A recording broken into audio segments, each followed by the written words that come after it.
오늘도 거룩한 주일을 맞아서 우리 주님 앞에 나와 예배드리는 모든 성도님들 가정과 주님께서 세우신 높은 뜻 정의 교회 위에 주님의 은혜와 평강이 충만하기를 바랍니다. 사람은 누구나 평안하기를 원합니다. 몸도 평안하기를 원하고 마음도 평안하기를 원하고 경제적으로도 또 인간관계에 있어서도 평안하기를 원합니다. 이게 잘못된 겁니까? 그렇지 않습니다. 하나님도 우리가 평안하기를 바라십니다. 성경을 보면 하나님께서 우리의 평안을 위해서 기원해 주고 명령해 주시고 혹은 성도들이 하나님께 우리의 평안을 축복해 주는 말씀들이 많이 나옵니다. 바울 서신을 보면은 너에게 주님의 은혜와 평강이 있기를 원하노라 이런 말씀이 많이 나오죠. 또 예수님께서 우리들에게 기도하라고 가르쳐 주신 주기도문을 봐도 일용할 양식을 달라고 간구하는 기도가 있습니다. 몸의 평안을 위한 기도라고 볼 수 있습니다. 시험에 들지 않게 해달라는 기도, 이거는 영혼의 평안을 위한 기도라고 볼 수 있습니다. 혹은 삶의 평안을 위한 기도라고 볼 수 있습니다. 예수님은 우리에게 영과 혼과 몸의 평안을 위해서 기도하라고 가르쳐 주셨고 하나님도 그것을 원하시고 그래서 우리는 평안을 사모하는 것이 올바른 신앙의 모습이고 또 평안을 위해서 기도해야 됩니다. 그런데 야고보서는 시험에 들면 시험이 오면 어떻게 되는 거죠? 평안이 깨지는 거거든요. 평안을 깨뜨리는 시험이 오면 온전히 기뻐하라 그럽니다. 왜 그렇습니까? 시험이 우리를 더 훌륭한 성도로 만들어 주기 때문입니다. 야고보서 1장 2절부터 4절까지의 말씀입니다. 내 형제들아 너희가 여러 가지 시험을 당하거든 온전히 기쁘게 여기라. 이는 너희 믿음의 시련이 인내를 만들어내는 줄 너희가 알미라.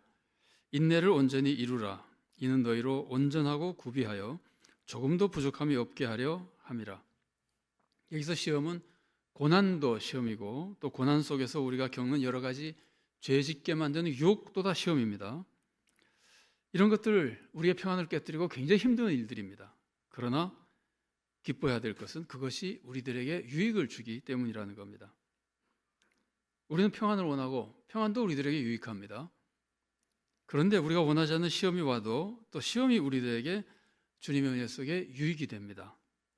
그렇다면 우리가 시험을 당하지 않고 평안을 누리는 게 좋은 겁니까? 아니면 시험을 당해서 신앙과 인격이 성장하는 것이 좋은 겁니까?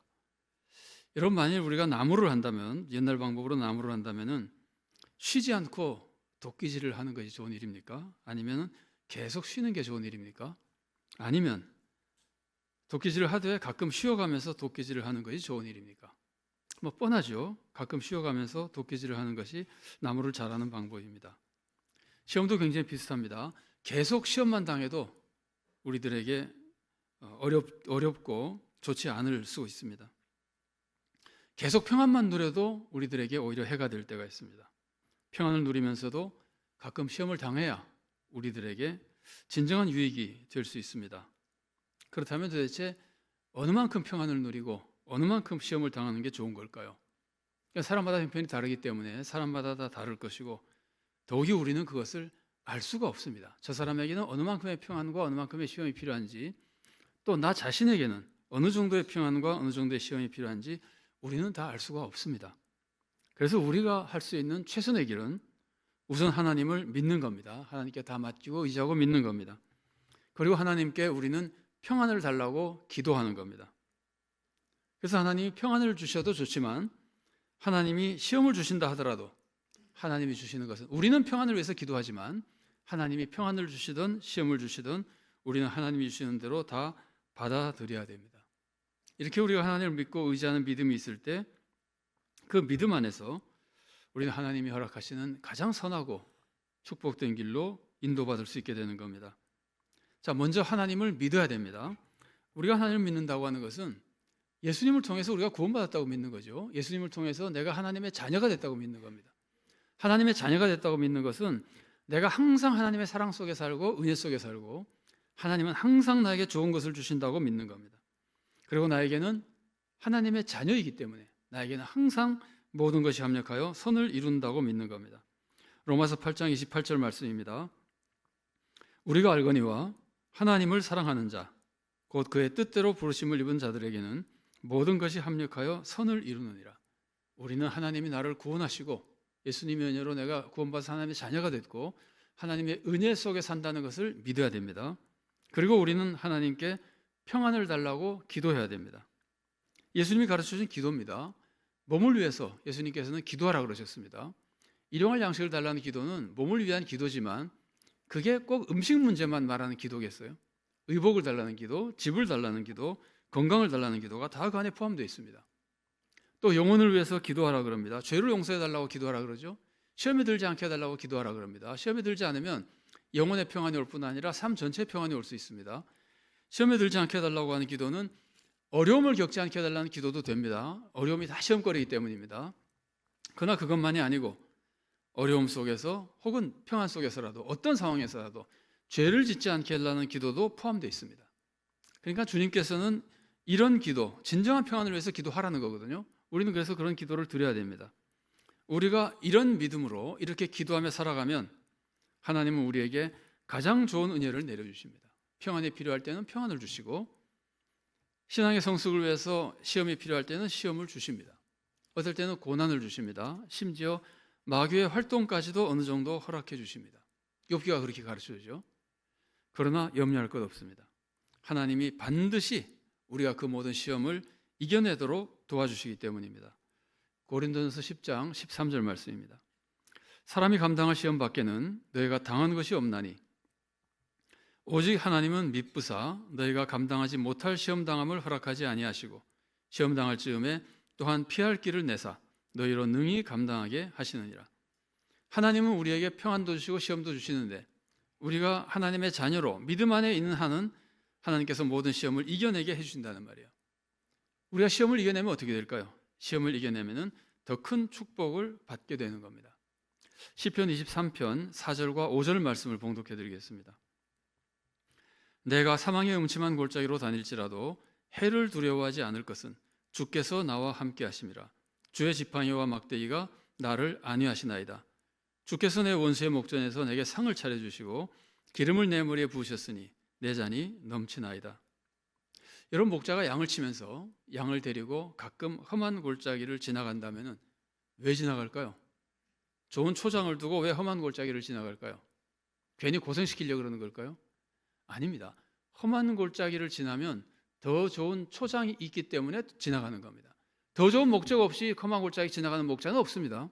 하나님이 우리를 이끌어 가시면서 우리를 험한 골짜기로 인도하시는 것은 그 다음에 더 좋은 초장이 있기 때문에 그 골짜기를 통과하게 하시는 겁니다. 이 4절과 5절은 서로 다른 장면인데 이어지면서 우리들에게 어떤 이미지를 주냐면은 험한 골짜기를 지나갈 때 하나님께서 우리를 인도해서 험한 골짜기를 지나가고 나서 우리가 험한 골짜기를 통과하면은 하나님의 잔치상이 기다린다는 인상을 주고 있습니다.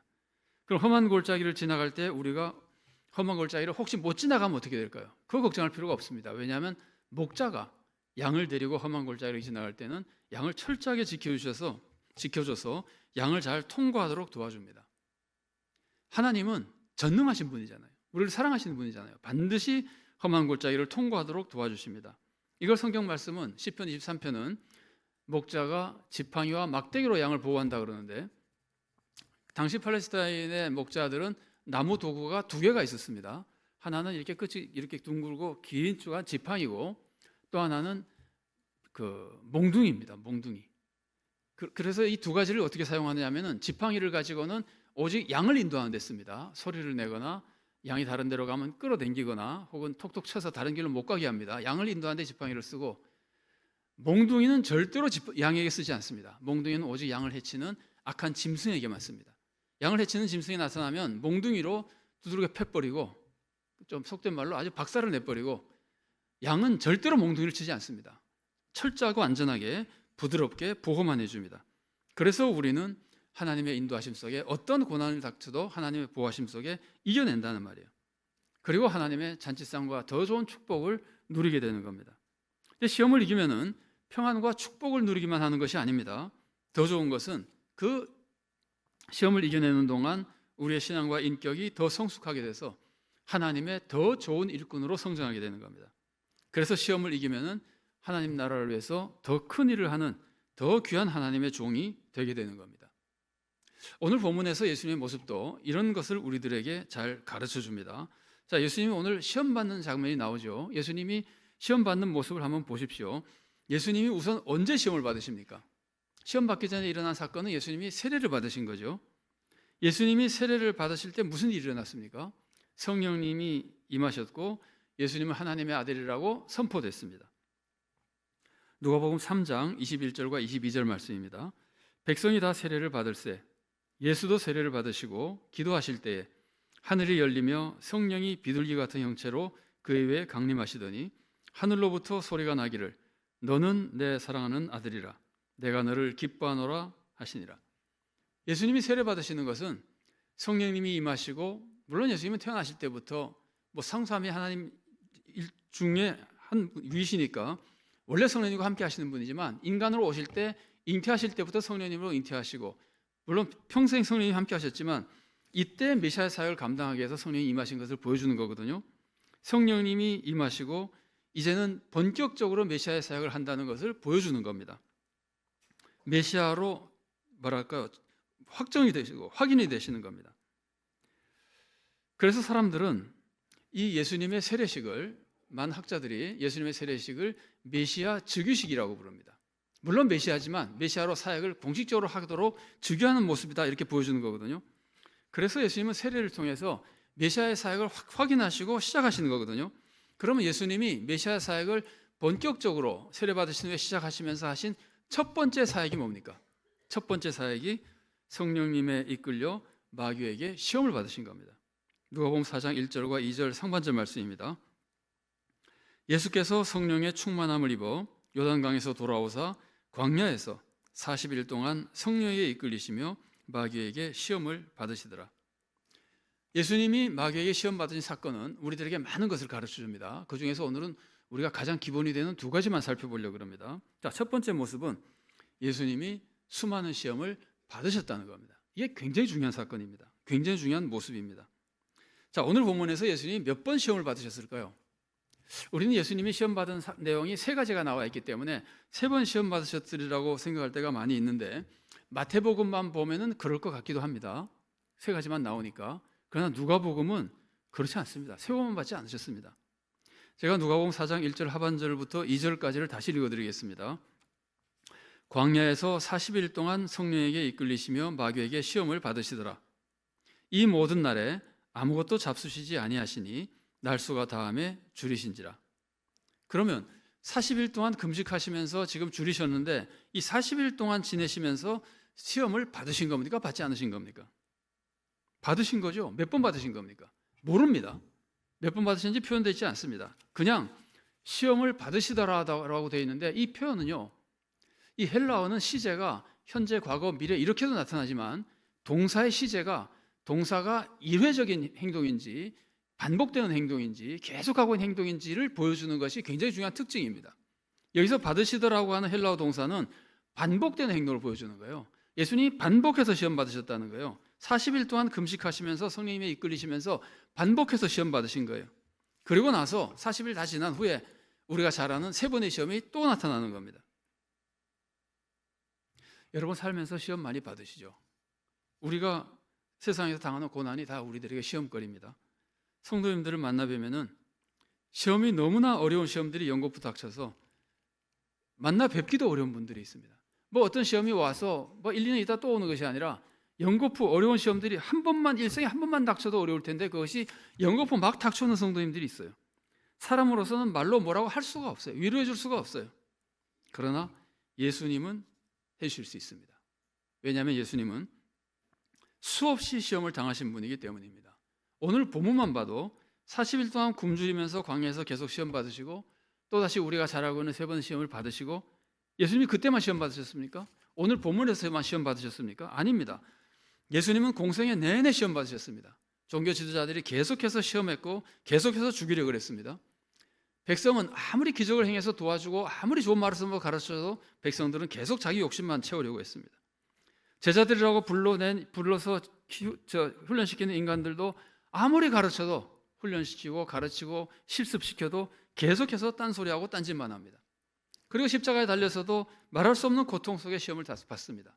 십자가에서 자꾸 내려오라 그러잖아요. 이 시험거리거든요. 말할 수 없는 시험과 고통 속에 예수님은 죽어가십니다. 평생 시험 받으신 분입니다. 말할 수 없는 고통스러운 시험을 받으신 분입니다.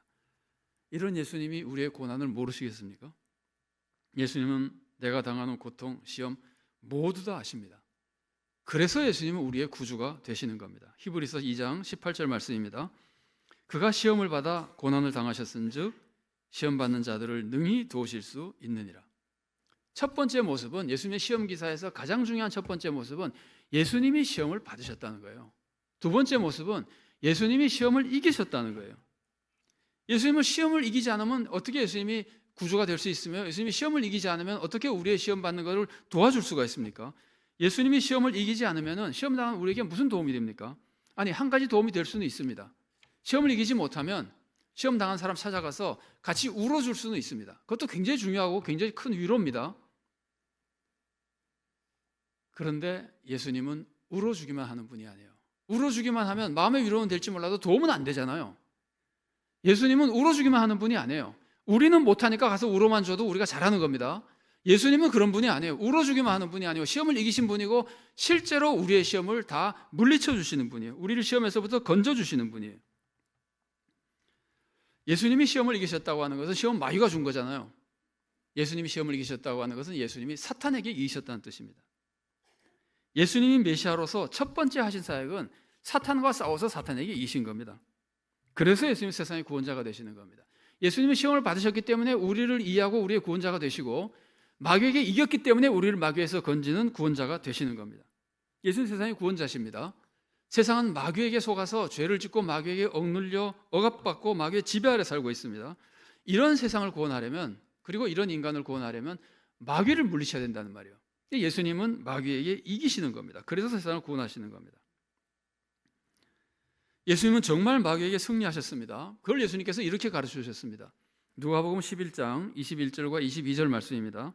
강한 자가 무장을 하고 자기 집을 지킬 때에는 그 소유가 안전하되, 더 강한 자가 와서 저를 이길 때에는 저의 믿던 무장을 빼앗고 저의 재물을 나누느니라. 강한 자가 누굽니까? 강한 자가 마귀입니다. 마귀가 세상의 인간들이나 세상보다 강하단 말이에요. 세상 사람들을 속이고 죄짓게 만들고 억압하고 있다는 말이에요. 마귀가 인간보다 더 강하기 때문에, 지금 우리 인간입니다. 우리보다 더 강하기 때문에 우리가 마귀에게서 벗어나질 못해요. 다른 사람을 우리가 구원할 수가 없어요. 인간은 구원하지 못해요. 그런데 더 강한 자가 나타났다는 거예요. 누구예요? 예수님입니다. 마귀보다 더 강한 자가 나타나셔서 마귀의 무장을 해제시켜버리고 마귀를 묶어버리고, 그리고 마귀의 억눌린 사람들을 구원하시는 겁니다. 여러분, 예수님이 시험 받으신 것은요, 예수님이 세례를 받으시고 메시아로 즉위하시고 시험을 통해서 마지막으로 메시아 자격을 확인하시고 그 다음에 구원사역을 이루셨다고 보는 경우도 있습니다. 저는 그게 별로 좋은 것 같지 않습니다. 그렇게 봐도 우리가 뭐라 그럴 수는 없지만, 예수님은 메시아로 즉위하신 다음에 본격적으로 구원사역을 시작하시는데, 이 시험 받으신 것은 예수님의 자격을 입증하는 마지막 시험이 아니라 마귀와 싸워서 이기는 첫 번째 사역입니다.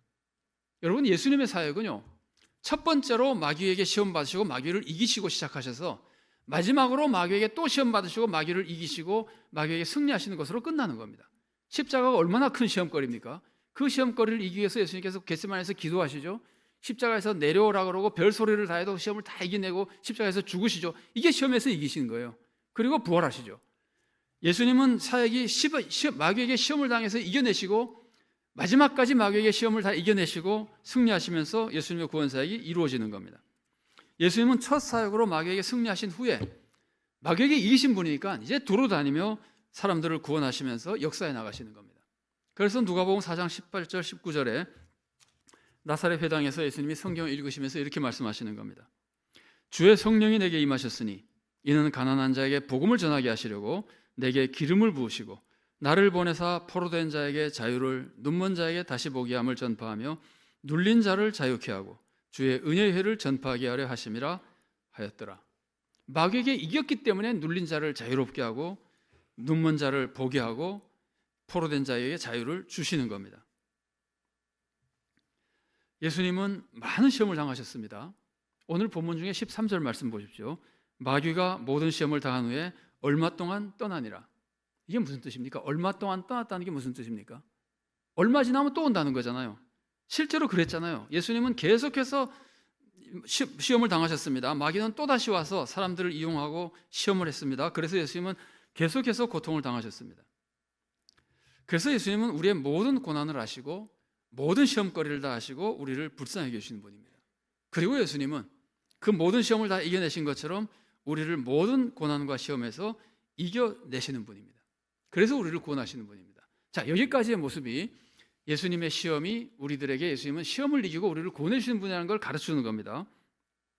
그 다음에 이 본문이 우리들에게 보여주는 또 하나의 메시지가 뭐냐면은 예수님은 우리 모든 시험을 이겨내시고 우리를 구원하시는 분일 뿐만이 아니라 우리들에게 너희도 시험을 이겨내고 시험 당하는 사람들을 도와주라고 하는 신앙생활의 모범을 보여주시는 겁니다.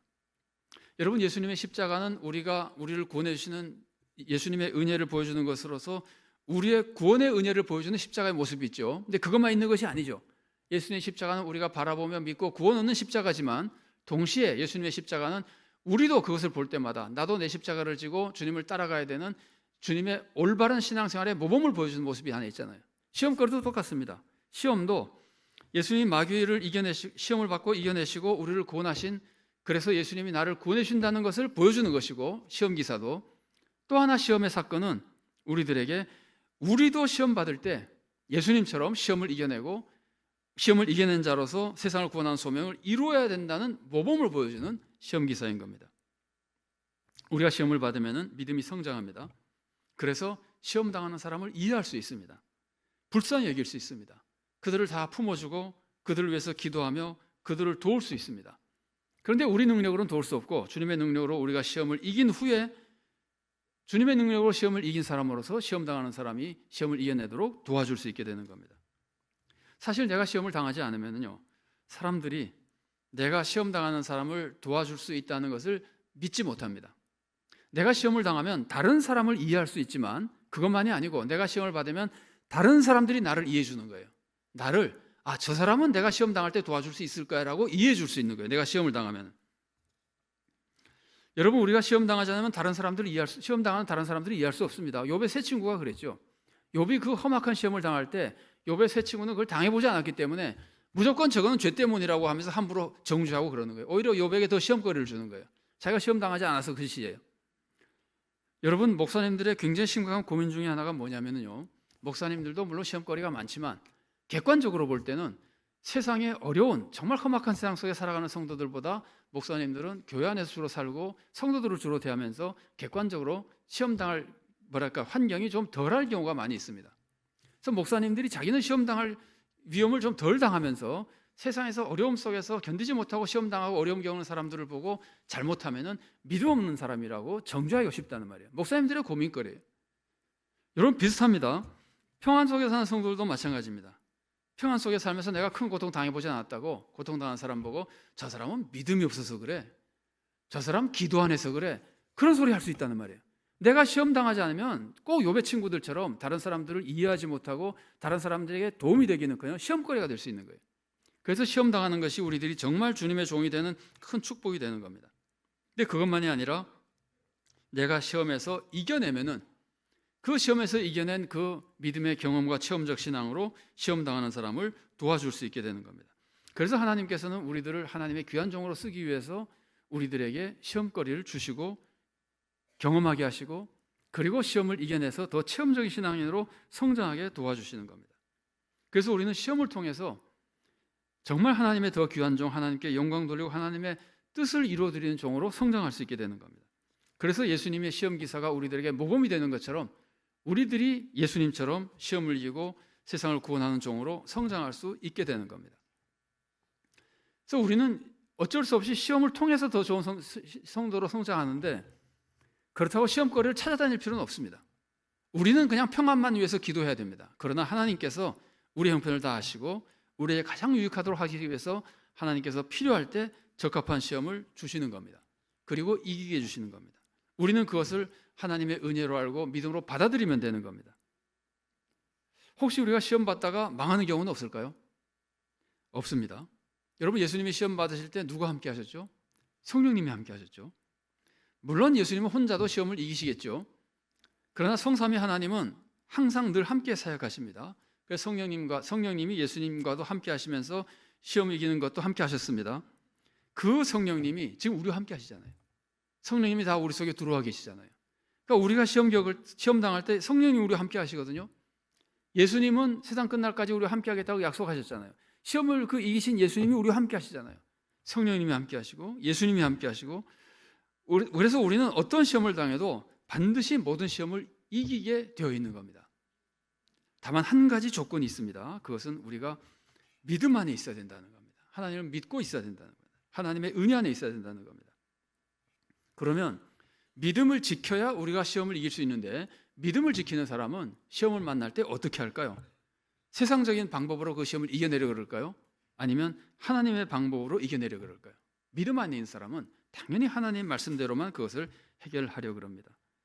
예수님은 40일 동안 금식하며 시험 받으시고 그 굶주린 상태에서 돌로 떡을 만들라는 시험을 받으셨습니다. 이때 예수님이 뭐라 그러십니까? 사람이 떡으로만 사는 것 아니다. 누가복음에는 더 자세히 안 나와 있으나 마태복음 우리가 잘 아는 내용이죠. 뭐로 삽니까? 하나님의 말씀으로 삽니다. 사람이 떡으로만 사는 것이 아니라 하나님의 말씀으로 산다는 것은 우리들에게 두 가지를 가르쳐줍니다. 하나는 하나님의 말씀을 바로 알아야 시험을 이길 수 있다는 거예요. 하나님의 말씀을 그냥 성경을 많이 읽었다고만 되는 것이 아니라 바로 이해하고 바로 알아야 된다는 거예요. 왜냐하면 사탄이 시험할 때도 말씀을 이용해서 시험하잖아요.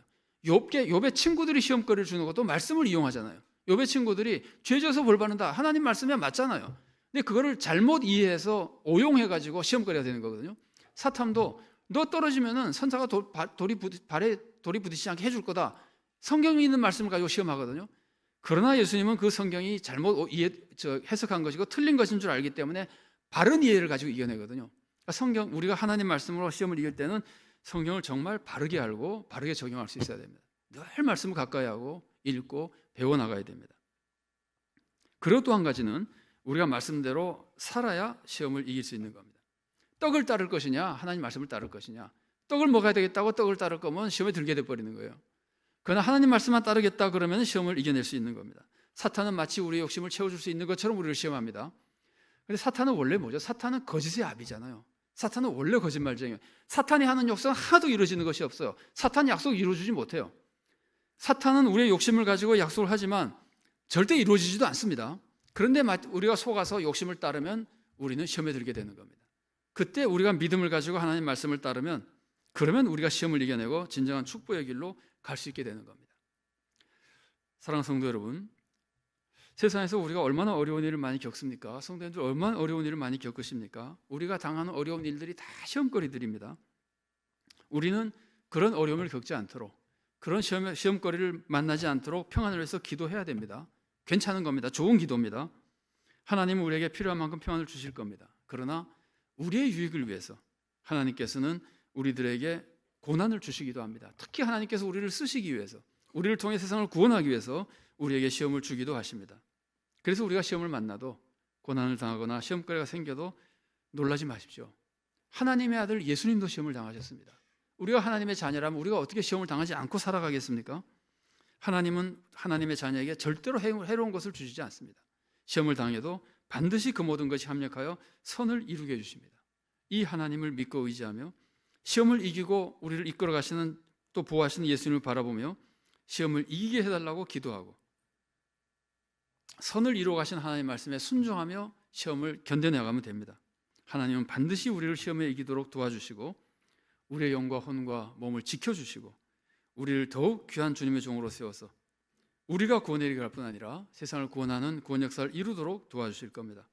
우리 모두가 이 험한 세상에서 시험을 이기고 세상을 구원하신 주님을 바라보며 정말 하나님의 은혜를 힘입어서 우리도 모든 시험을 이겨내고 우리도 구원을 얻고 세상도 구원하는 복된 성도로 살아갈 수 있기를 바랍니다.